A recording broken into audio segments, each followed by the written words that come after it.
Bro கேஜிஎஃப்ல அம்மா வர போறாங்க சீனா உங்க ஸ்டைல காமெடியா பண்ணுங்க ப்ரோ. அட இது காமெடியா தான்ப்பா பண்ணிருக்கேன். எல்லாமே காமெடியா எடுத்துக்கங்க. வாங்க சாச்சாலாம் இருக்காரு கிறுட்டு முடிப்போம். எனக்கு உடம்பு சரியில்லை.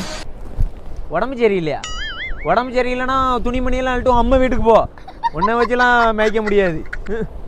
எதுவும் சாப்பிட பிடிக்க மாட்டேங்குது. எதுவும் சாப்பிட பிடிக்க மாட்டிக்கா?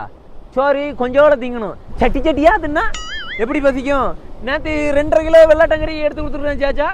சாச்சா நல்லா சட்டி சட்டியா தின்னுட்டு 2 நிமிஷத்துல காலி பண்ணிட்டா. அப்ப இப்ப எப்படி பசிக்கும்? சாப்பிட நிமித்து போடுவேன் வந்தேன்னா. ஃபாத்திமா அம்மா வேகமா நடக்க கூடாதுன்னு சொல்லிருக்காங்க. பாத்திமா சொன்னாளா? பாத்திமா நல்லா சொல்லுவா. நான் வேணா பிளேட்டு ஹெலிகாப்டர் வேணா வந்து வீட்டுக்குள்ள விடட்டுமா? வேணா அப்போ கொடுத்து வச்சிருக்கானா என்ன என்கிட்ட நடவே. ஆமா எனக்கு புளியும் மாங்காயும் சாப்பிடணும் போல இருக்கு. புளியும் மாங்காவும் சாப்பிடணும் போல இருக்கா? ஆமா புளியும் மாங்காவும் சாப்பிட்ற அளவுக்கு நான் ஒண்ணுமே பண்ணலையே. இல்ல சாச்சா